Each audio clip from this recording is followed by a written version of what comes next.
Hey, everybody. If you're interested in becoming a member of the Navy, please stay tuned for this episode.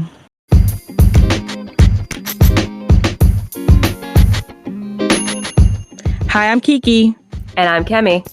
And you're listening to Your Advisors Will See You Now, a podcast that will help you to figure out all of your options for life after high school. Okay. Hey, everyone. Welcome back to another episode of Your Advisors Will See You Now.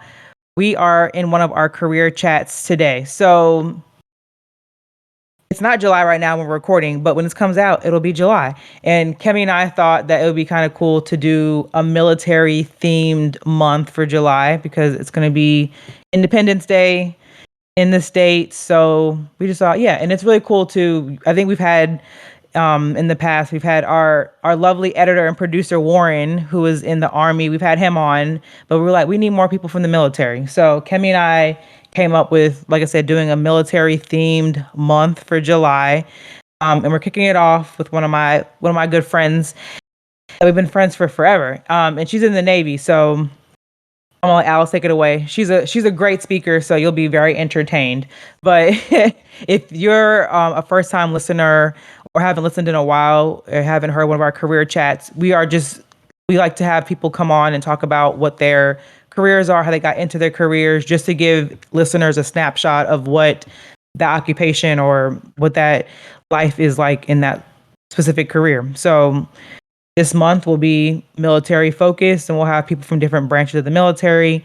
But like I said, we have my friend Alice Moore on today. She's really awesome. I think you're going to love her because you're just so charismatic. She's awesome. And Alice is in the Navy. She has a unique journey to the Navy. So we'll let her talk about that too. But thanks, Alice, for being here. Welcome. Thank you. The unique journey is this. Are you ready, friend? So, I lived in Colorado for, 6 years I'd been there or so? It was a while. Been there a minute. Yeah. And nothing was ever working out. Like, I had so many jobs, like, just could not find my niche. And I watch a lot of movies, and it always showed the same commercials. Jake from State Farm. Like, I saw his commercials so much, I thought we were, like, involved. Like, I was in love with him. And so, all of a sudden, there was no more Jake from State Farm. I kept seeing Why You Should Join. So, like, I remember going to see the Air Force recruiter because, like, Air Force is really big in Colorado. The academy's there. And they have all the big stuff. So I was like, let me look into the Air Force. And I was like, it'll be the easiest branch. I know I won't get murdered in the Air Force. Like, because the joke about the Air Force, they call it the chair force because they just sit and do nothing, is what they say. So I was like, yeah, that's the safest branch. So went to see the recruiter. Like, he was not a good recruiter at all. And he just made me mad. Like, he was just no type of customer service, no nothing. Like, he was very much like, oh, you're going to have to lose weight. I said, lose weight. And I looked at him because he was a chunky monkey, okay? So I looked at him, and I think he saw the look on my face. He's like, well, you don't have to stay, like, fit or anything, but you have to lose it to get in. And I was like, I'd easily lose that at boot camp. Like, I don't understand why I have to lose it before. Right. He's like, sorry, that's what it is. So he's like, I suggest you run or whatever, but you got to lose that weight, and then you can come back. And I was like, okay. So then I think the next day I got a call from the Navy recruiter, and he was so much fun. Like, from my first conversation, we were talking for a hot minute. Like, he was just funny, and he was very nice, and, like, had a personality. Yeah. And I was just like, this is much better than that Air Force recruiter. And I told him what happened with the Air Force recruiter. He's like, those guys. So then he's like, let's meet and whatever. So I came into the little recruiter office and was talking to him, and like, I really liked them. I just thought they were super cool, all the people in that office. So, like, even though I liked them and I was like kind of like leaning that way, something about Air Force, I was like, nah, I gotta prove that guy wrong. So I was like, I'm gonna lose the weight and I'm gonna get into the Air Force. That didn't last very long. So I ended up let's see, I I told the Navy recruiter that I wasn't interested and that I would just, it wasn't for me, that I didn't want to join the Navy. I didn't even tell him that I prefer to join the Air Force. I just said, I don't want to join the Navy. And he's like, oh, okay. Well, it was nice to meet you and, best of luck in whatever you decide. And I was like, thank you. Mm-hmm. So to this day, honestly, I never heard from that Air Force recruiter to this day. And I was like, in my mind, establishing a plan of like, okay, how I'm going to lose this weight. Like, cause I had lost a lot of weight, but then I started like gaining back and I was like stress eating and stuff. And so like, I was trying to make a plan. And then I was working part-time at a job until I was moving out of Colorado because I was just kind of waiting for my lease to end because I knew it was just time to get out of Colorado. So I was sitting outside in my car. It was like 3 weeks later after I told the Navy no. And my phone rings and I answer it. And the number wasn't saved or anything. I just answered. I said, hello. Kind of aggressive and mad like. And they're like, hey, it's so-and-so. And it was the recruiter, the Navy recruiter. And he's like, I just wanted to check on you and see how you're doing. And I don't know what made me be actually honest with him about it, but I just responded, I'm terrible. I'm doing absolutely awful. I hate my life. I'm not getting anywhere. Like, I hate this job. Like, I'm just sick of this. And he's like, oh, no, I'm so sorry. He's like, I understand what you're going through. Like, I've had some bad news myself and just kind of wondering about what to do next. And he's like, I'm really sorry that's happening. He's like, but I know that we can find something for you in the Navy if you please just come back. I was just like, what does it matter at this point? Whatever. So he was like, okay, just come in. He's like, you have nothing to lose. He's like, you've tried everything. He's like, what do you really have to lose? And I was like, I guess nothing. So yeah, I went back in and had all these questions and stuff, and I was giving him a hard time. And the one guy, he was just like, what's your deal? And I was like, what do you mean? He's like, you have no reason to not move forward. He's like, you've been back here so many times. Like, why are you doing this? Like, why aren't you joining yet? And I was like, I don't know. Like, I don't know.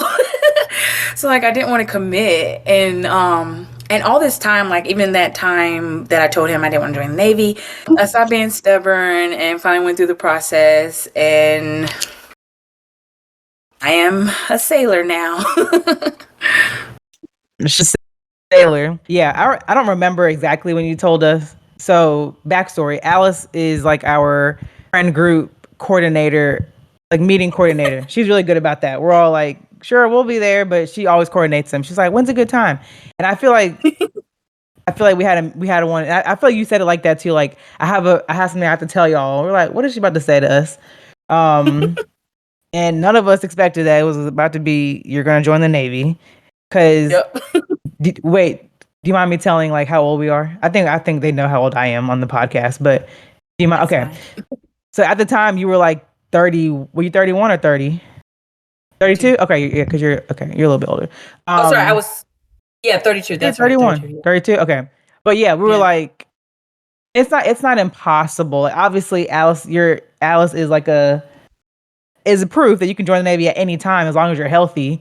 But we were like, are you sure? And I think the questioning that you were expecting came from us. I don't know. I'm sure other people also were like, what are you doing, Alice? But I know we were all like on that call, like, what is she doing?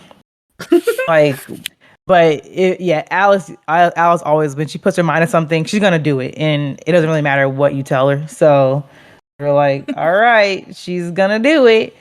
And here you are. Well, like, so for that backstory, Alice went from civilian life to Navy life. What were you? So you explained that you were like working in a credit union. Like, what'd you go to school for and everything? Oh yeah, so school was interesting because like if I could just stay in college learning everything I possibly could, I would have, and not a massive debt because I love to learn. Yeah. All my life, I had two things. My dream job would be to be an actress, entertainer, doing all that stuff. And then my reality job was to be a lawyer. And then, so like that was consistent throughout most of my life. And then remember just thinking, I don't know if I want to be a lawyer anymore. Like, there's no justice in the world. I was going to be pre-law. The school I went to didn't have pre-law specifically. They had political science. And so I was a political science major at that school. But what I didn't realize, it was a private school. So it was way more expensive than what I even wanted to pay. And so like my academic counselor at that school was telling me I need to go somewhere else. Like he was pushing me to like go to a different place. And so he told me I should go to North Carolina A&T State University. So he's helping me with the transfer process to go there. And so when I got there, I went to the political science department and was talking to the head of that department. And they were like kind of talking to me and said, "What do you really want to do?" I guess I didn't sound very excited. So I said, "Oh, yeah." And so he was like, "Oh, yeah, like, no, I said, I've always loved acting. Like, I just love it. Like, I said, I did a play when I was younger and I just love movies and I always envision myself in them and like ideas for movies and stuff." Like, he was like, "Oh, okay." He's like, "Well, we have a pretty good theater program here." And he's like, "You should go over and talk to them." He's like, "I don't want you to be in this department and you're not happy and it's not really what you want." I was like, "Okay, thank you." So I go over and I talk to the theater department and I decided to just, do it, to go for it. And I'm like, I'll be able to study it and get more experience and that'll be great.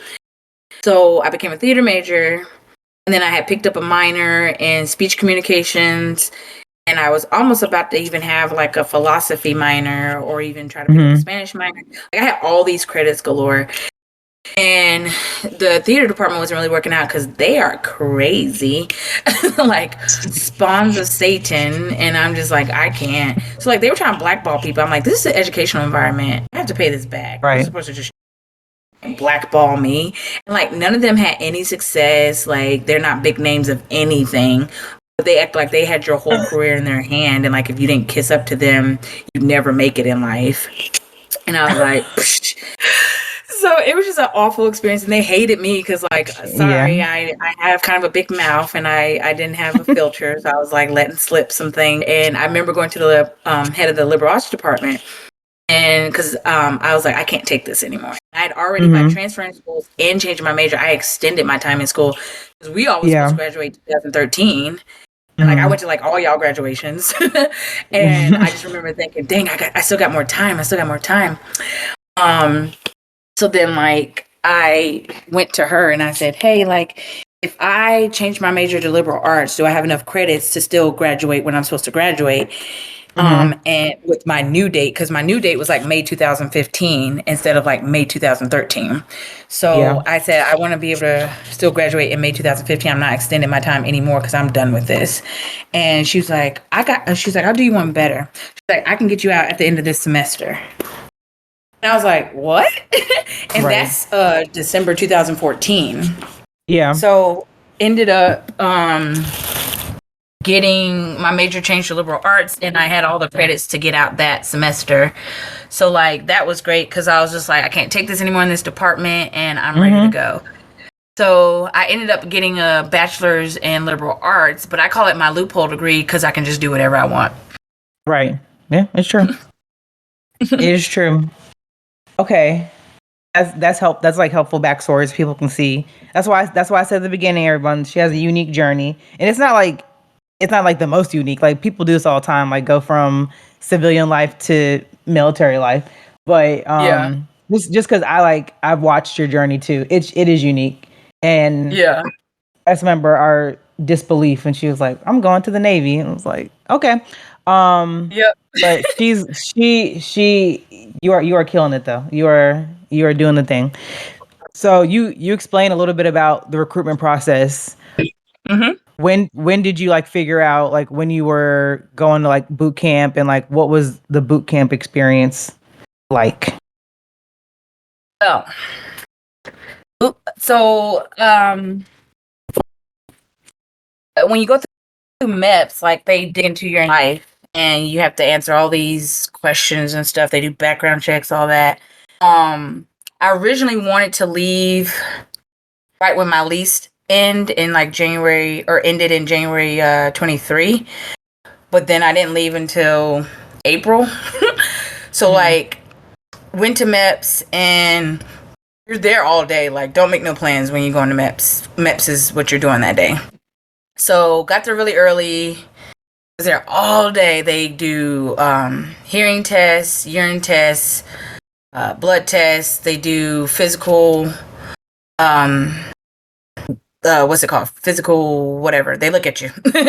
So, yeah, they do all of that, and so that was an all-day process. Oh, yeah, eye test. So I took an eye test, and then I failed my eye test. I remember because they were like, and she said, I'm really concerned about the results of your eye test. I want you to go see an ophthalmologist just to make sure things are clear. Mm-hmm. And I was just like, maybe I just need a new prescription. Like, it shouldn't be that bad. And she was like, we'll see. So she was like, I want to see what the ophthalmologist says before we move forward. So they scheduled the appointment for you and everything, and you don't have to pay for any of this stuff.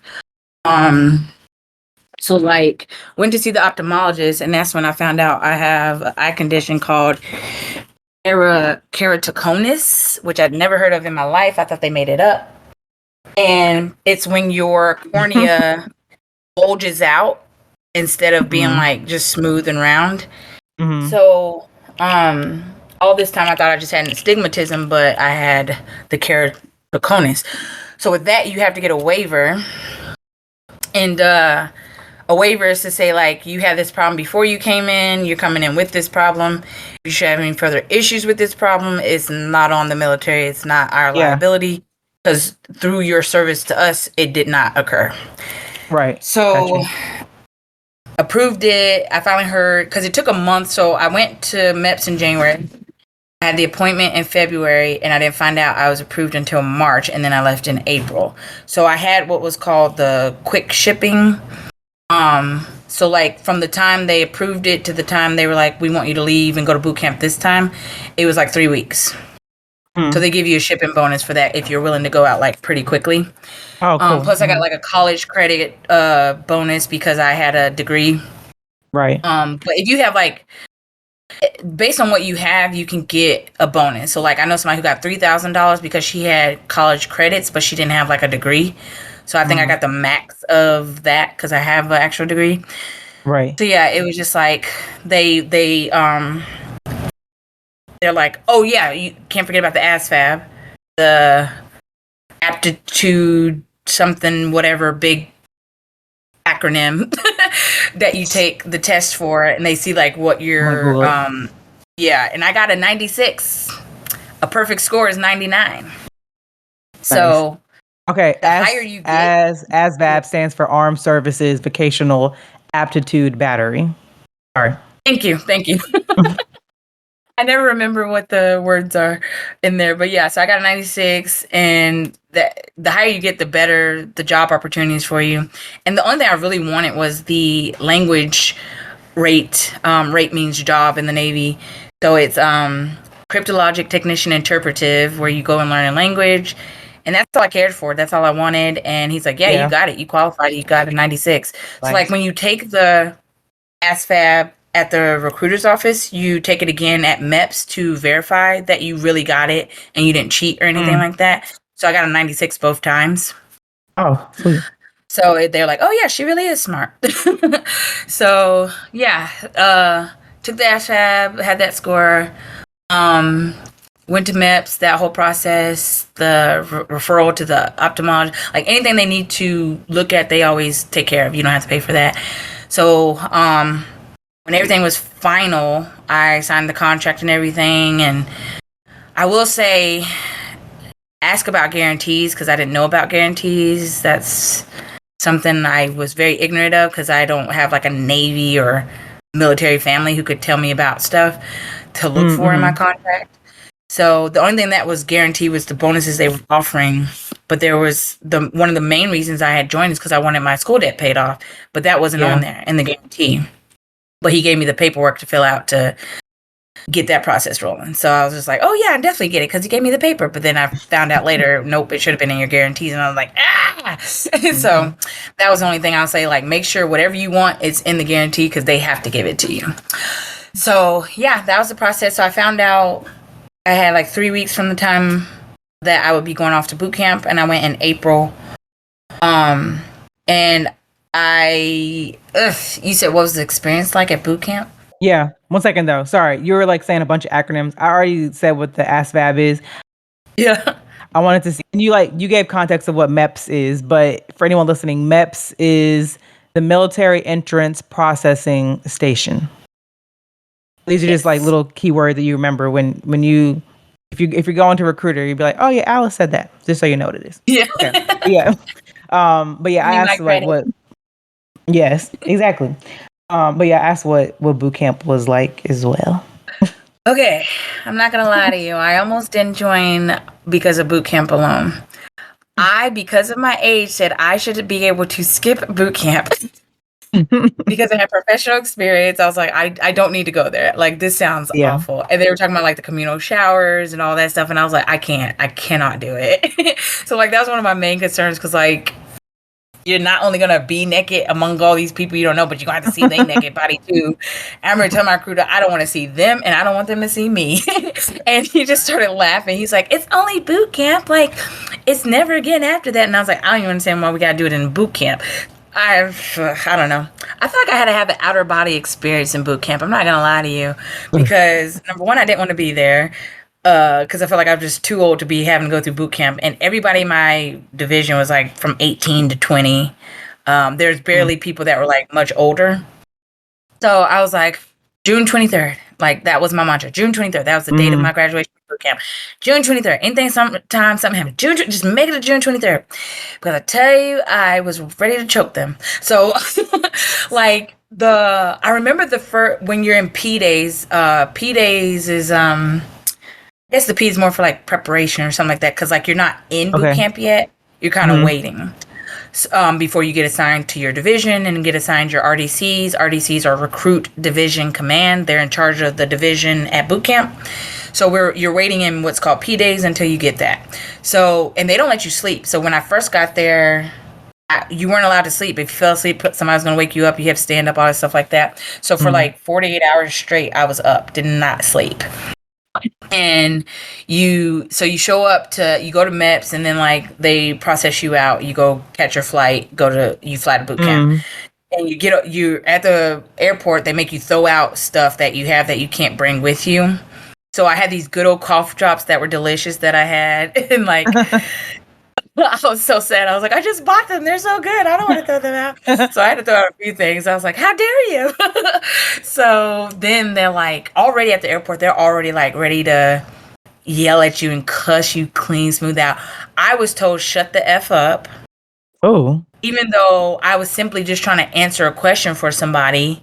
They don't ask you what you were doing. If they see you talking, he said, hey, you in the back there. And I looked, me? He goes, yeah. Shut the f up. And I was like, because I was just like shocked. I was like, oh wow, okay. And so they have you like they had us like sitting in these little like ranks or whatever, waiting for the buses to get there. And I mean, one guy he went off on because he was like laughing or joking or something. And he's like, what do you think is so effing funny? And let me tell you, they love the F word in boot camp. Like, that's the main one they use all the time. Cussing like a sailor is not a myth. It's a thing. So, yeah, they were popping off on people. And I was just like, even in that moment, I was just like, what was I thinking? So, the bus comes, we go on the bus, and like you have to carry all your stuff. And I bought too much stuff, so as usual, because I never seem to know how to minimize. So it was already heavy and I'm just like, lugging it around. And we get on the bus and then like when they get to what's called Recruit Training Command, RTC for short, or boot camp. Most people call it boot camp, but the fancy name is Recruit Training Command.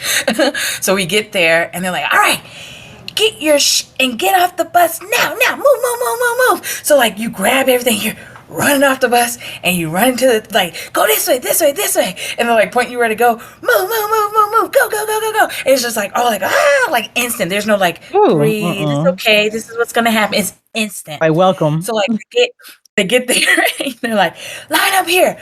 Put your bag on your left side. Do this. And don't look at us. Don't you dare look at. You look at the floor. You look at the wall. You don't look at me. And so like, one guy sat his bag on the opposite side of what he told me. Are you fucking stupid? Do you not know your left from your right? What the fuck is wrong with you? Just popping off at any little thing. And then like when they're yelling at you, they're close to you, but they're not like, they can't get, like, I guess there's new rules now because, you know, this new generation, a bunch of softies, but, you know, like they can get close and yell in your face. They can't touch you though. Although I would love to have seen them smack a few people, but they get real close. So like the person can't help but like look at them because they're like in shock and you're like right in my face. What the fuck are you looking at? Don't look at me. Don't look at me. What the fuck are you looking at? And I'm like, oh my gosh. So they want to scare you right away. And like there's this processing you go through where they like take your measurements and make sure you're like meeting the standards and stuff. And you just don't sleep. There was no sleep. And they gave us some assessment they wanted us to take and stuff. So yeah, I don't want to say like too much because I don't know everything I'm not supposed to say, but it was a hard experience.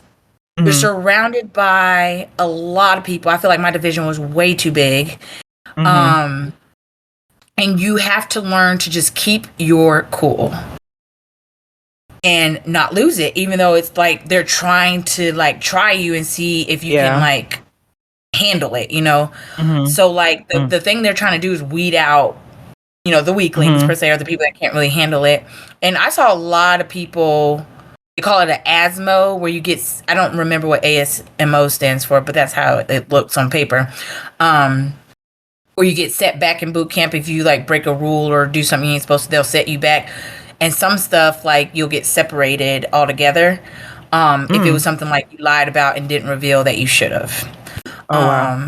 Yeah, so a lot of people, and even in the beginning, were getting like set back or sent away and stuff like that. And I just remember talking to one girl and she was just like, I can't do this. Like, this is not for me. Because in boot camp, here's the thing.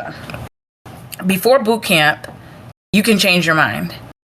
Once you get to boot camp, it's going to take a while longer. If I, at any point before April 12th of 2023 said, nah, I could have been okay. But once I got there, I was in. So the process takes a little while to get out. But you could still get out. So like in boot camp, if you say, you know, I don't want to do this or whatever, like this ain't for me, They may, it depends. They may try to say like, okay, what's going on, blah, blah, blah. But for the most part, if you volunteered yourself to leave, they were happy because they didn't have to go through all the process to get you out. So I remember one of my RDCs, he's like, if you don't like it, you could just walk out the front gate. He's like, you're not in the military. You're not one of us. You're not. In boot camp, until you get through to a certain point, you're still just a person. Like you're a recruit. You're not a sailor. So he's like, you're not in the Navy. We don't care about y'all. You're like the bottom of the, like he was just nasty. He's like, you're the bottom of the rung. You can walk out that main gate if you want to. He's like, they may try to talk you out of it, but they cannot stop you legally from leaving. So bye. The train station is right there. Feel free to get yourself a ticket. And he was like, I have this many people in the division right now, and I'm trying to get down to this number. So I always make my goals. And I was like, wow. So anytime he got rid of somebody, he'd be like, okay, that's one. This many more to go. That's two. This many more to go. So it's really, it's like being in the Matrix. It's like not real. You feel like you almost never see. I remember being so happy when I finally got to go outside because I was just in the compartment. So when I got outside, I was like, you know, like you could breathe. It's like, oh my gosh, like the world still exists, you know, like it's still here. But it was just, for me, I just felt like it was really hard just because like I still have to today work on military bearing because like I'm kind of goofy and I laugh a lot. And especially if I feel like uncomfortable or I'm trying not to be mad about something, I'll laugh. It's kind of become my defense mechanism where I'll laugh first. And then I'll realize later how pissed I am and what I really wanted to say. But at least I'm not in front of them and I get in trouble. You know what I mean? Yeah. So like I'd be like, and laughing. What the fuck is funny? What the fuck is funny? So they beat you. They call it beating you, but it's just like push-ups and different little exercises you have to do, like kind of quick and stuff. But yeah, then I think my favorite part of boot camp was like when we did live fire, like we did different stuff. Again, I don't want to say too much. I don't know what I'm not supposed to say. Yeah, no, I feel no, you're fine. Yeah, I understand. Yeah, so there was only, and I liked going to church. They did let you go to church. So every week I went to church. There was one week where the girl tried to put me on watch instead of during my church time. And I went off. I said, I've been going to church every week. I was like, you ain't never scheduled me for this time before. I am not going. You will not keep me from church. This is my First Amendment right to exercise my religion. And she just looked at me shocked. I was like, oh my gosh. So yeah, I was like saying that, and then they called me in to talk to my RDCs, the Recruit Division Command. He's like, what's going on? Why are you saying all this stuff? Da, da, da? I was like, because I'm going to church. I'm not standing here to do watch when I can go to church. And he was like, fine. Find somebody to take it over and get the hell out of here. And he was like mad because like he knew I was right. Like, because like I'm not like those kids who just came from mommy and daddy and don't know nothing. Yeah. I have been in the professional world, like all that stuff. So I knew what my right was. So I ended up getting somebody to take over for me, and I was able to go to church. And that was like my saving grace. I think that's the only reason I'm not in jail. It was like, I'm gonna let the Lord take care of this, because if I try to take care of it, I'm gonna go to jail. So yeah, boot camp was rough. I say to anybody, like, you just gotta take it. Like I didn't realize that me trying to explain something was considered talking back. So my chief hated my guts because I was always trying to explain, and like I felt I was right. So I was like, no, it's this and that. And he's like, you know, they love saying shut the F up or, you know, whatever. So they only want to hear you say yes or no. That's it. And even one of my recruit division commands were like, you're never right. Like, he's like, even if you're right, you're wrong. Like, it doesn't matter here. He's like, stop trying to be right. And so, yeah, it was rough because like I'm older, and like he said, it's harder to get me to mold me because I'm older. And I was like, well, I mean, but y'all doing crazy stuff too. So it was just like, it was rough. But June 23rd, and I made it to June 3rd. Oh, I remember. Yeah, so Alice would like write us letters. Or I think we were like able to like, we would write you letters. Some of us would like send her letters, and then she'd write us letters back, and we just like share them with our friend group just so like everybody could know what was going on. And she was pretty miserable. Yeah, it was pretty like, it was just like, man, this sucks to read. And I know it's like boot camp, so it's not supposed to be fun, but it was just like, man, this is rough. Yeah. But you made it. It seemed like a special brand of misery. Yeah, I'm sure. But we got to like watch like when you graduated too. So that was really fun. Like to know that everything you did was worth it. Is it called graduation? Right? Yeah. Like, yeah. Okay. Well, we got to like see her. I didn't see her because it's like a sea of like white uniforms. But I was like, I know Alice is there. Yeah. I was like, I know she's there. But it was like really cool to see that too. I was gonna ask. Oh, you were talking about a few moments ago how like the different kind of the bonuses you got. So you mentioned like because you had a bachelor's degree, you got XYZ bonus. I know you told us this before. Can you talk about like, and you were also talking about you shouldn't have had to go to boot camp because of like age and stuff like that. You've always like talked to us about the option to be an officer or like to go to officer school. Yeah. Can you just like kind of explain to people like maybe they're listening that maybe somebody has their degree as well and they're like, oh, my options are either boot camp or officer school. Yeah. So OCS, Officer Candidate School. If you have a degree, yes, you can join the military as an officer. I don't know the process in any other branch. I'm just going to talk about the Navy, but the Navy, you can join as an officer if you have a degree. That is a track I was considering. But the officer recruiter is very busy and hard to get a hold of. It's a completely a completely separate recruiter for officers and like everybody else. So he was hard to get a hold of. There's a whole different test for officers too. I think it's the officer to something. OARS, I think, is the acronym. There's so many acronyms in the Navy, y'all. So many. I see. Yeah. But yeah, that's the test you have to take in addition to the ASVAB.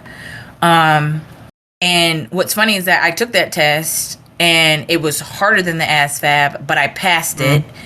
But it wasn't like a high score. It was just like, oh, I got just a minimum. And that's knowing nothing about the military. Right. I passed that. So, passed that test. I finally caught the officer recruiter a couple times, talking to him about stuff.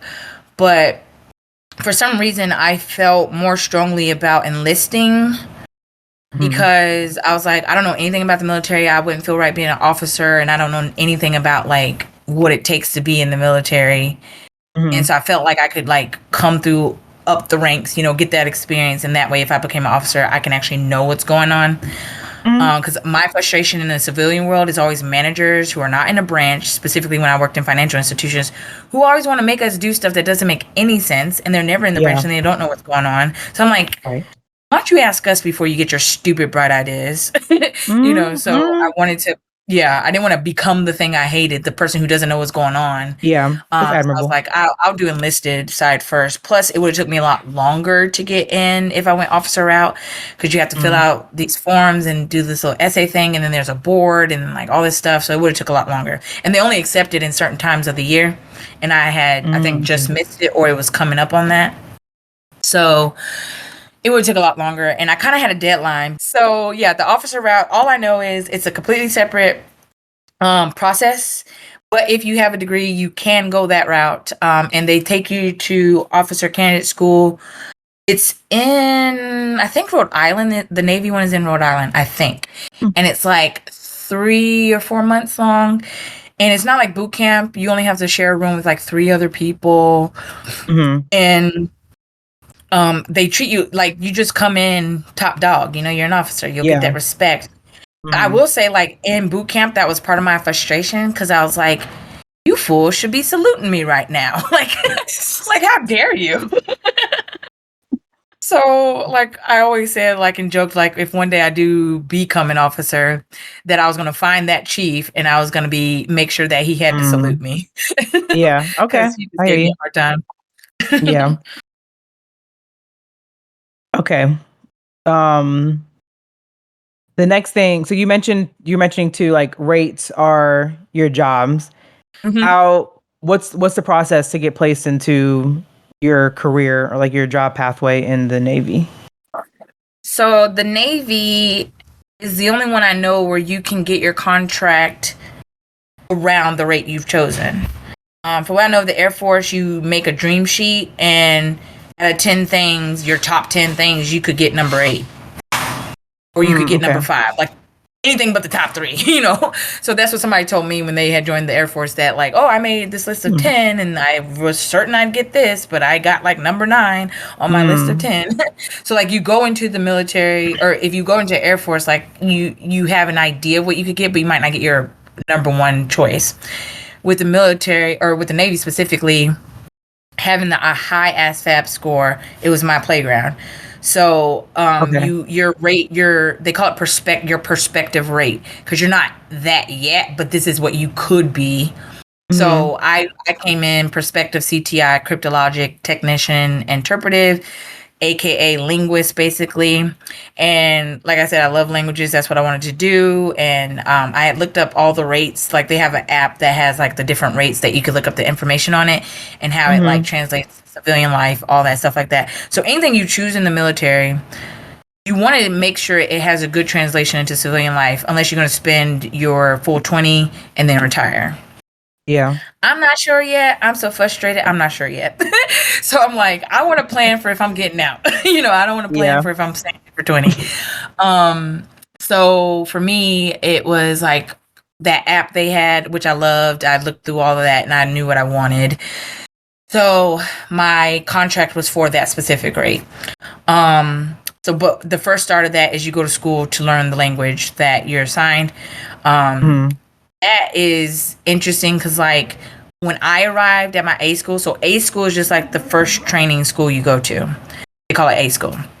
And then you don't even have a B school, you have C school. That'd be the next one. So I don't get it. But there's A school followed by C school. So the A school that I went to, you go there and they say, okay, what language would you like to learn? And you list your top 3. Now, at the time I came, I was lucky because if your number 1 was what you wanted, you got it. So the big one when I came, they needed Mandarin or Chinese. They needed Russian linguist. Those were the main 2. If you were trying to get any other language, forget about it. You had to choose one of the 2.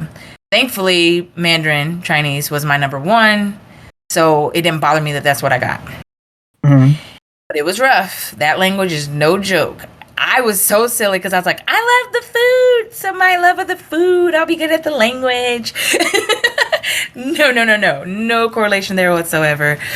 So yeah, I just, the world of the rates, the job I could get was basically my oyster. Because like I said, the higher your ASVAB, the better it is for you. Because you've shown proficiency in many different things. So they feel like, oh, we can give her anything, or him if you're a guy, and they could probably rock it. So it's just like the pace of instruction was really hard for me. I hadn't been in school in years. Even when I was in school, I was a horrible procrastinator. I did not have good study habits, but I always made good grades. Like I graduated college summa cum laude. So in my mind, I was like, yeah, I got this. At school, I was good in school. Like, it'll be fine. No. I did awful. Like, I could not get my stuff together. Like, we had 6-7 hours of class, 3 hours of homework. Like, your whole world was just this language. There was no electives. There was none of that. Your focus is the one thing, and that's all you do. So it's very stressful environment, very intense. And I say it broke my soul. Like, I just could not get it. And I was not doing well on tests and stuff. And I felt stupid. And I was like, what? Like, I thought I was smart. Like, I thought I could do this. And so it was very discouraging. But like, yeah. So if you're not doing well, like I wasn't, I thought I would get what's called a setback. So they could do it a few different ways. Setback could be like, okay, you're week 9. We think you started to struggle around week 3. We'll take you back to week 3. You start from there. Or a complete restart where we're like, looks like you haven't been doing well from the beginning. We think if we give you but you start to do better now. Let's take you back to day 1. We'll give you the basics again. You go through the whole course from scratch. Or they relanguage you. And the language was Spanish because it's one of the category 2 or 1 language. Mandarin is category 4, one of the hardest. So that to me wouldn't have been bad because I freaking love Spanish. Like I said, I've taken it since 7th grade. I've learned about Spanish. I love it. So when my unit, which is the military side of my A school, because you have the schoolhouse and you have the military side, my unit got involved. They did not speak or talk to my schoolhouse first. And they decided, initially they said they were going to just relanguage me, but then like they ended up re-rating me. So when you get re-rated, they assign you a new job. Or they also call it a reclassification. Yeah. I did not want that. I wanted to get a restart and just start from scratch. Because I was like, it's been hard to kind of find my groove here, but I think I'm getting it. Like, I had past quizzes because every day you had a vocabulary quiz. So I had past quizzes. I was doing one of those, but I still was struggling with the overall like unit and mid test. Yeah. And a lot of it was because I was spending so much time on homework. I wasn't really studying. And if you didn't do homework, you would get in trouble. So I didn't want to get in trouble. So I was like, okay, just try to get through this homework. So it took me forever because I didn't know what I was doing because I didn't get to study. So it was just a catch-22. So yeah, I was on struggle bus big time. And they decided that the best thing to do was to re-rate me. And so with the re-rating, it's like going through the process again. They sing you. It becomes more like the Air Force process. So they say, okay, what was this person's ASVAB? Are you colorblind? Do you do this? Do you do that? They ask you a few questions, and then they put that into their little system, and they spit back a list of jobs you can have. I had a list of 11 jobs I could potentially re-rate to, and then they say choose your top 5. So I chose my top 5, and then you turn that in. They like you to turn it in within like 48 hours and stuff. You turn that in, and then like it goes to like Big Navy that makes all the decisions, like the headquarters of the Navy, basically, if you want to think of it like that. And then they kind of look and see what they need, and then based off what you've chosen and the needs of the Navy, they will give you the new job. And it's a whole new contract. You don't get paid bonuses again. Don't think that. But if there is a bonus attached to that new rate, like say if I went submarine, I would have got a big bonus, but I am not a submarine person. So if there is a bonus attached to that new rate, they call that the source rate bonus, where it's specific to the job. So there was a couple on there that had source rate bonuses, but they weren't the ones I wanted. So now I'm re-rated. I'm in my new A school, new location for that A school, because like based on the job, they have the trainings at specific locations. So my first A school was in California, and this one is in Illinois. So, and it's completely different ball game for sure. Yeah, she's been through the fire for sure. You really have. You were talking about like the app that shows like the different jobs and stuff like that. Can somebody that is interested, like not yet like a recruit or like not yet in the Navy, can they like see that? Can they access that as well, just to, like see what kind of rates are like jobs are available? Yeah, it's called the Navy Cool app. Like just like the word COOL. It's nothing you have to log into or nothing. You could literally download it right now, and you could go through the rates and look at it. It's unless it's changed since I last had it, but it's for anybody. You can just go through and look at it. Okay, I'm just like curious too. Like, would you suggest, or what's your advice to somebody that wants to go into the military? I guess ultimately they decide your job for you. But would you advise somebody to kind of go and see what may be interesting to them, or just like allow it to happen? Like they make a choice for you. So again, a lot of it is determined by the ASVAB. I cannot stress that enough. You need to do well on the ASVAB. Do not throw it away. So based on the ASVAB score is how they determine what they will even be willing to give you. So I'd say brush up on your math skills for sure. All that high school math and stuff. I'd say if you're thinking about going into the military, know your why. I think that's most important. I knew why I needed to go into the military. That is what keeps me when I'm like, forget this. Like, this is the worst. So, not only was it that I wanted stability. I was tired of having the different job changes. I wanted, to decrease my expenses, to be able to save money. So in the Navy, military in general, they take care of you. They pay for everything. You don't have to worry about rent, utilities, none of that stuff. The only thing I worry about, I pay my phone bill, I pay my car insurance, and I pay off my credit cards for whatever I spend. But ultimately, my only true expense is my car insurance and my car bill. Or phone bill, sorry. Phone bill, car insurance. So I decrease my expenses, so that's more money of my actual check that I can keep for myself. Because a lot of people are like, oh, they don't pay you enough in the military. They don't pay you enough. But I was like, I feel rich, like, because I ain't got to pay for nothing. Like, I keep more of it to myself. So I feel like if people feel like they don't get paid enough, they may be wasting their money. Because I've seen people, somebody told me they spent like $2,500 on just a tattoo. No, thank you. So you got to be smart about it. You got to budget. You got to make good decisions. I have what I call the 10-50 twin, 10-50 twin. So I took financial classes and budgeting like a few years ago. So I learned I'm always looking at financial stuff to try to get help to know how to better budget my money. So it's called the 50-30-20 rule. I made it the 10-50-20-10. And what that is so my percentages are different for me because it's 50% towards your expenses, 30% towards your wants and things you want to do, and 20% to savings or debt. So the 10% I put first because it's for tithing. I pay my tithing. 10%, that's all you need to do. Move that little decimal, boom, that's it. 50 I kept because I take 50% of it and put it towards expenses. Twin is 2020. I combined the 30 and the 20 to 50 and I didn't combine. I'm sorry. I added 10% more to the savings debt part of it and took 10% away from the wants part. So 20% goes to what I want to do. Like if I want to like go shopping or fast food or whatever, that type of stuff. That's not necessarily an expense, but something I just want to get. 20% for that, and then 20% goes into savings.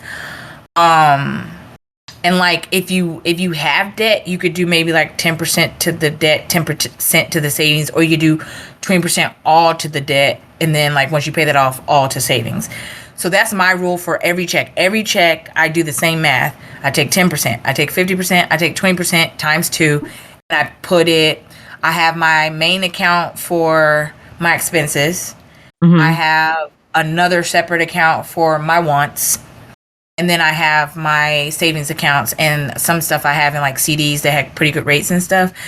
So that is for me how I handle things. I don't like, and I just stick within that. I don't, if I have a want, I'm not going to take it from my savings. You know, if I don't have it in my want, you ain't getting it, you know? And I don't take from my expenses to put in my wants. You know, you just got to keep it clean, keep everything separate. So that to me is why I'm like, I like it. Like, I know my check is way less than what my old checks used to be, but I keep more of that for myself. So I feel rich. I feel like I'm doing just fine. So, oh, sorry, I lost track. What was I answering? I got off track. No, you're fine. That was good. I was gonna say we have like a money matters series 2, which is about like finances. So you just gave everybody some good financial advice as well. So there we go. 2 for 1 episode. No, that was really good.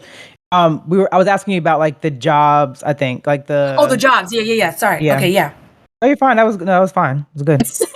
I will go off on like so many tangents, and I'm like, wait, where was I? Okay, so the jobs. Oh, okay, that's what it was. Okay, I needed a more marketable skill to make more money, to get the higher paying jobs. Because though I have my degree, it's not specific to anything. And I don't have any like certifications and stuff like that.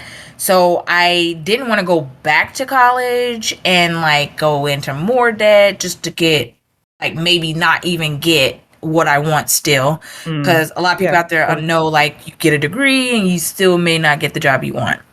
Yeah. So the military, the good thing about it is like not only do you're guaranteed to be actually performing the job, you get that experience for outside of the Navy or military, whatever branch you decide to join.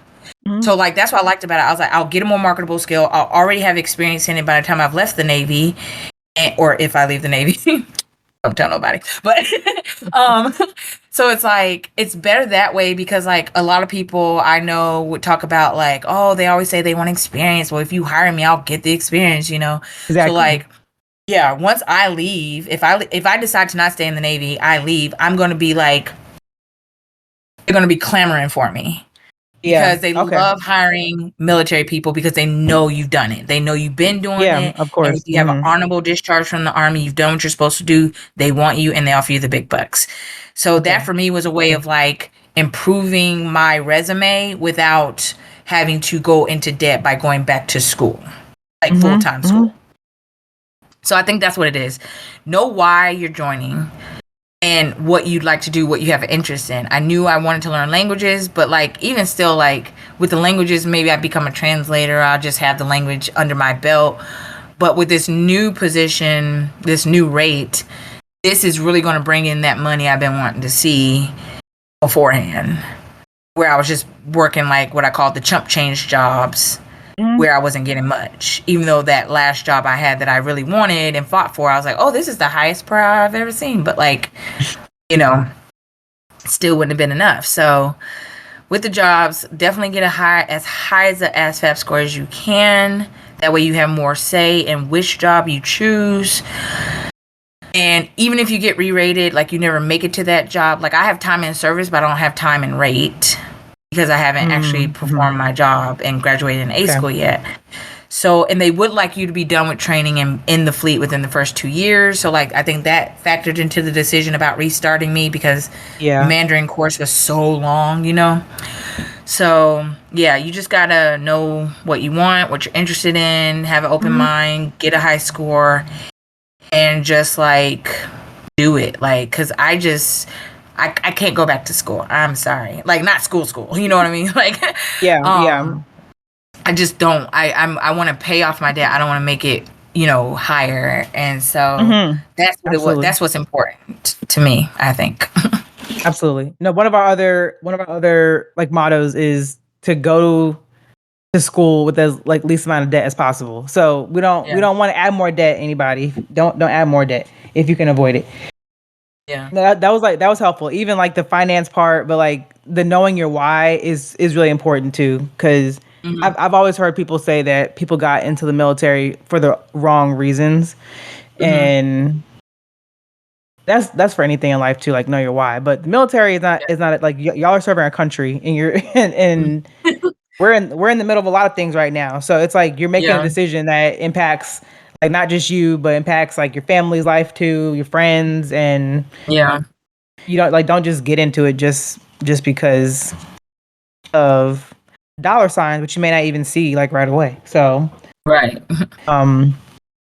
So I was gonna go back to the ASVAB. You said you mentioned to brush up on your math skills. Can you study for that ahead of time, like, or is it kind of like you go in like I'm sure you can Google what it is, but are you going in there blindly, or do they prepare you for what was going to be on that test? Excuse me. I went in blind because I'm just so ignorant about military in general. So, like, I didn't know anything about an ASVAB or none of that stuff until they explained it to me. But you can Google practice ASVABs and take it and see how well you do. There was a practice one in the actual recruit office, so I took a practice. And off that practice, I got a 77. And they were, like, super excited about it. And I was like, no, that's bad. That's a C or something. Like, and don't think of the ASVAB as like school grades. It's completely different. So like I got a 77. They're all excited and happy. And I'm like, no, this is not good. I should be getting like in the 80s and or like 90s or whatever. And so like, but it was good, especially off a practice test, having like just go in there and take it. And then like I took another practice and got like a 84 or something like that. And for the real one, when I took it for real, like it's tied to my name, tied to my contract, tied to like, this is what they're saying I got on the ASVAB. My goal was to get a 90, like a 91, 92 in that arena. I think it was like 84 because like I had the 77, then I had the 84, and I was like, oh, it keeps rising like 7 points, so let's do like 91. Okay, got you. Yeah. And I got a 96, and I was like, oh, I exceeded it. So what I did was when I took the practice, I realized a lot of the math questions were things like I sort of remembered how to do it, but wasn't quite sure. So like there's a YouTube channel I watched, and he gave all the breakdowns of all that. I think it was called Grammar Hero or something like that. But if you Google like practice ASVABs or ASVAB help or something like that, there's so many resources. So you can take it and practice it. That way you get comfortable and know what you're looking at. Okay. That's helpful. Now this next question, just say what you're able to say. And I know, you can't talk about everything, but if you can share some of your highlights and some of your challenges, which I feel like you're gonna have more challenges and highlights, but prove me wrong. Or just also share like if you, whatever you can, would have been some of the highlights so far and some of the challenges. Okay. I'd say the highlight is some of the people I've met that I was like, oh man, like I could have never met them if I didn't join the military. And just the community of the military, like, High School Musical, we all in this together, so like you meet anybody in any branch, because my first A school was, even though it was an Army garrison, that's what they call their bases is garrisons. Okay. It was all the branches go there for the language learning, because that's where it is. Yeah. So I got to meet people in the Air Force, the Marines. I got to meet Army, and then like there was even some Coast Guards. They called them Coasties for short, which I thought was funny. But you get to meet so many people Yeah. from all different walks of life that you would have Mhm. never come across if you weren't in this military community. So I love meeting people and hearing their experiences, and sometimes jealous because a lot of them like have traveled extensively, and I'm like, Mhm. I've never done that. And they're like way Not younger yet. than you, and yeah, so Mhm. it's like that's a highlight for sure. The people, I do like the stability of the payments. Like you never have to worry about when I'm getting paid. Mhm. It comes faithfully. Yeah. And like I said, Okay. Navy Federal, you get paid early. Um, then let's see. I like the money, I like the people, some of the people, not all the people. But that's also the challenge of the people. Mhm. And Kiki and the rest of our friends in our group that we chat, they've gotten an earful from me about that, and even in my letters that I was sending out. But the people are also very challenging because you have, especially the younger people, there's like that generational gap because I'm older than them and I was raised Mhm. differently, so I Yeah. feel like things that are, common sense or common courtesy, just manners, um they don't have that, and they are so Yeah. combative, like they're so defensive about everything, and they don't like to be challenged, and just trying to navigate how to like handle these people because like you're going to be around people all the time, like there Mhm. is no more privacy, so you're with these people. I think the culture is hard for me because I'm very much outspoken, like Mhm. I'm used to just saying what Very I want to much. say. Yeah. And so like trying to have military bearing, and like even when you got this person in your face that you're like, oh, they're full of crap. Like, I don't want to do what they say. Like, what the heck? You've got to take it. You've got to take it. Like, I tell that to everybody. You just got to take it. Like, it sucks. Embrace the suck. Like, Mm. it's not the hood. They're not trying to punk you. It's not a challenge. Don't be trying to fight nobody. Like, you just have to do what you're told because they've done their time. They've Mhm. made rank, and they've done what they're supposed to do. And even though like here it's kind of like there is that boot camp vibe where some of it they're just trying to mess with you to like break you. But outside of that, like if somebody who is above you in rank is taking the time to try to correct you, that Yeah. means they care. That means they're trying to Mhm. like help you Mhm. navigate. But these children don't understand that. So whatever. But for me, it's definitely been culturally just trying to not be like running my mouth all the time and popping off, and I still struggle with it. Literally, my instructor just earlier this week told me sometimes I need to shut my mouth. So, yeah, the hardest thing for me is adjusting to being a sailor, to being a service member, to the rules and regulations, and just knowing like, okay, yes, you're older, you've lived life, you've had time in the professional world, but it's completely different. Like Mhm. I had in boot camp, I came up with get out of your civilian mind and into your military bearing. And I had to keep telling myself that because I was Mhm. like, there's a civilian way I want to react, a civilian way I want to handle this, but it's not Right. gonna fly Mhm. in the military. So it's a whole switch in mindset and everything, and it's rough. And just especially for me as independent as I was before, Mhm. and Right. just not be oh, it drives me crazy. I just want like to be able to like because I have my own place, like and I just want to be able to like go home per se and like be by Mhm. myself, but I can't like be by myself and I don't have my own home anymore, so Yeah. it's rough, but as long as I get to call you guys and vent and my other Mhm. friends, Mhm. Yeah, I absolutely. get through it. I survive. Yeah. Absolutely. Well, to wrap it up a little bit. Oh, I have one more question. Just like Uh-huh. this is a quick question. What is your commitment? So I think you mentioned like you can do 20 years, but if you decide not to do 20 years, what's like the minimum you have to commit to? Oh yeah, so Based on the rate, they have different minimums. So my first prospective rate, it was an 8-year contract, 6 years active, 2 years reserve. With this new rate, it's 4 years active, 2 years reserve, so it's total 6 years. Yeah. So after 3 years is when, like, right before the contract's about to end, I think it's like a year to 18 months before it ends, is when they start to try to see if you're going to re-enlist or not. Okay. So, like, if I re-enlist, then that reserve stuff doesn't matter because I'm re-enlisting. And I think when you re-enlist, you could say, I don't know if they tell you how long they want you to re-enlist for. If you say, oh, I'd like to re-enlist for this amount of time. I don't know that process yet. But for me right now, I'm obligated for 6 years. 4 years active, 2 years reserve. Okay. And another question. Sorry, I'm just remembering all these things I didn't ask. Oh, no, you can ask away. I'm here. Did you mention your new rate? Or can you mention what you're doing now? Since you got, like, repositioned? Oh, yeah. Sorry.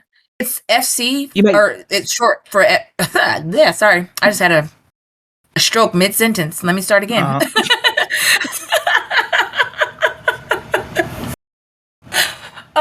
So my rate is called Fire Controlman, FC for short. No, I don't fight fires. Fire as in, like, weapons, that type of fire. Oh, okay. I don't know why I thought... Well, I'm sure you explained this to us before. I thought it was something with fires, too. Okay, cool. And can you, like... So, is that, like, if you decide to, like, re-enlist, like, is that what your rate is going to be, like, moving forward? Or can you... can you do something new? I think because you would love to still do, like, the linguistics thing. Like, is that still a possibility? If anyone just, like, listening in and is like, oh, I don't love this rate that I'm in now, I wanted something different. Yeah, there is they call it cross rating. So cross rating is when you're already have time in the rate, you want to change the rate. Re-rating is when you were, I think it's more like, I guess you could still call it re-rating, but I think more it's like if you perspective to the rate, but you haven't been in it yet. So cross-rating, I think that's why they changed it, because it's like, oh yeah, they were in this, now they want to move over to this. So I did meet a chief that for the first 10 years of his career was in one rate, and now these last 10 years, he's hitting 20 years, I think he said later this month or next month, he did something different. So you have to change the rate before you become a chief, is what he told me. If you become a chief in your rate, it's harder for you to cross-rate. Okay. So if you, like, for me, I do want to get back to CTI. There is a time frame. I've already been asking all those questions about how to get back to that. But, like, say if I decide that I really love Fire Controlman, FC, then I can re-enlist for that or just stay in the rate and finish my contract with that. So it's up to you. Like, if you... I don't know how many times they will allow you to change rate once you've been in rate, because, like, it takes years for you before you can, like, kind of, you have to have that time in rate before you switch over. But it's definitely a possibility, like, if you're in a rate and you're like, oh, not for me. If you don't get re-rated while you're in A school or C school, maybe even, if you like pass A school, then go to C school and then realize, oh no, I think there's an opportunity to change it, whether it be like they change it before you get time and rate, or they change it after your time and rate and you're wanting to re-enlist, because otherwise you could just, like, get out and figure it out yourself. Okay, cool. It's good to know. Then this is my final wrap up question. You gave some already great advice in there, but are there, like, you mentioned, like, the knowing your why, how to prepare for something like the testing, just preparing your mind too. But is there any other advice that you'd give someone thinking about going into the military or the Navy specifically?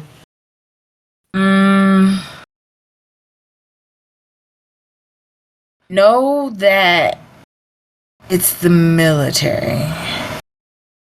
If you're like the younger people just out of high school, out of mama's house, whatever, do not treat it like college or some club or whatever. You know, you're not joining the military to have a good time and act like a fool, because a lot of people treat their A schools like it's college. Why don't you just go to college and have that experience and get it out your system, or grow up? I don't know.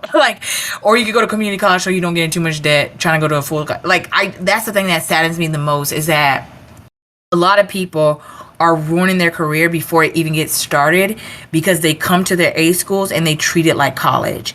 In some ways, it is similar to the college environment, as far as like you're living in a barracks, aka it could be like a dorm, and you're going to school, but you're focusing on one thing. It's not, like I said, there's no electives, none of that stuff. Right. You focus on the one thing to know your job, learn it, and so you could do it. Because when you get to the fleet, they expect you to fully perform that job.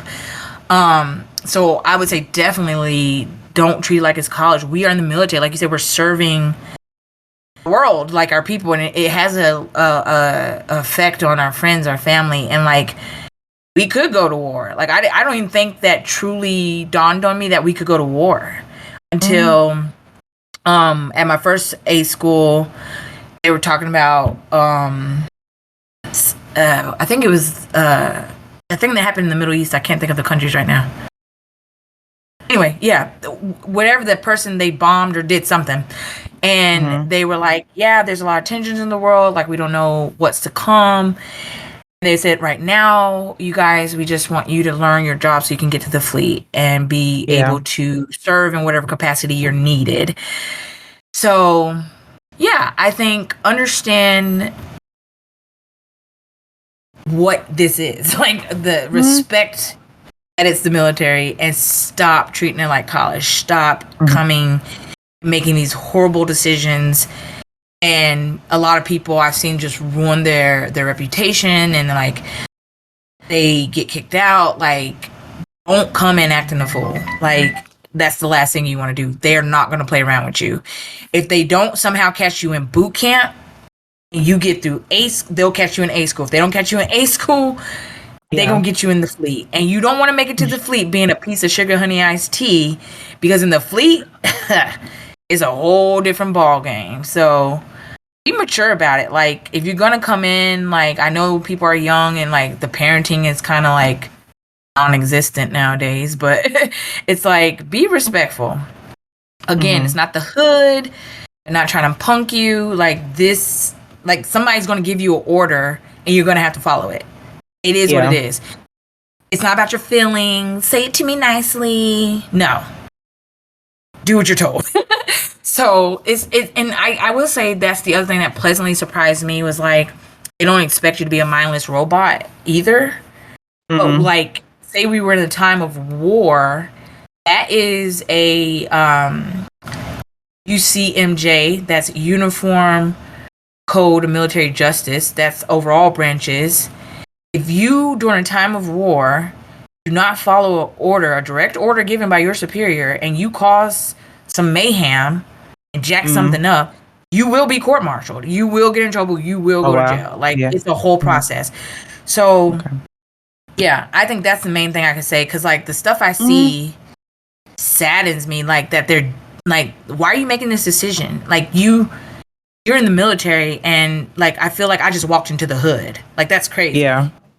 So have some decorum and self-respect is what I'll say. Okay. No, that's great advice. And again, like, that helps because you're coming in with life experience before. And that's in like a lot of professions, it's like a lot of like the military, it helps that you and others have life experience.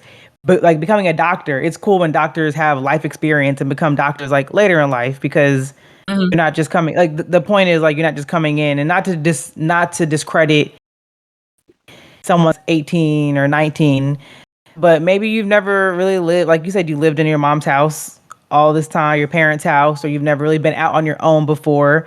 You've never really worked before. So that is like great advice. Anyone listening, like, that's great advice from somebody who has lived life before and is now in the military and is just trying to help. Like, all you're trying to do is help, because there are consequences to actions, and I'm sure it's much worse in the military. So yeah, if you get dishonorably discharged from the military, it will follow you the rest of your life.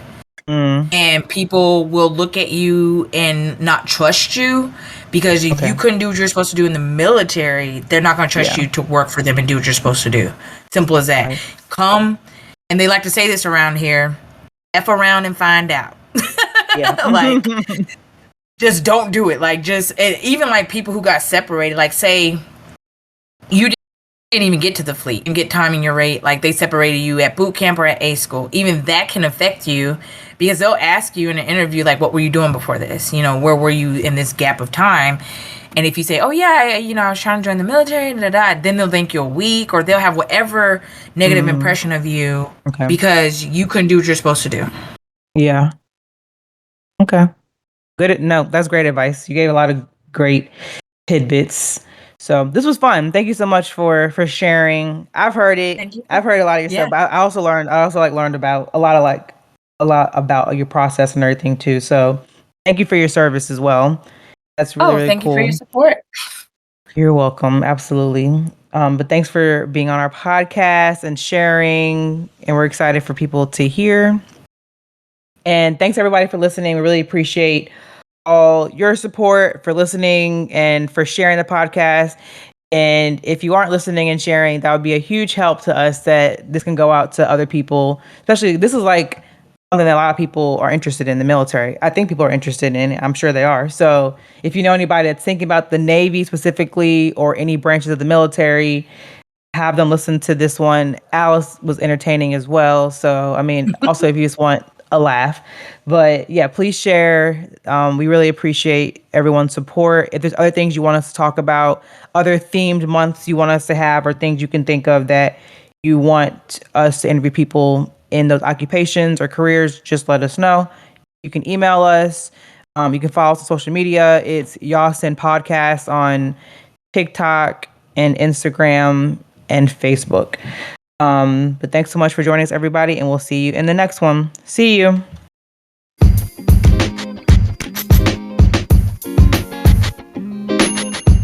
Thank you, everyone, for tuning in and listening to the latest episode of Your Advisors Will See You Now. Please make sure to follow us on all of our social media pages and check out our website. Take a look at the show notes below. And please make sure to subscribe and share this podcast. Also, show us some love and please leave a 5-star review. Catch you next time. See ya.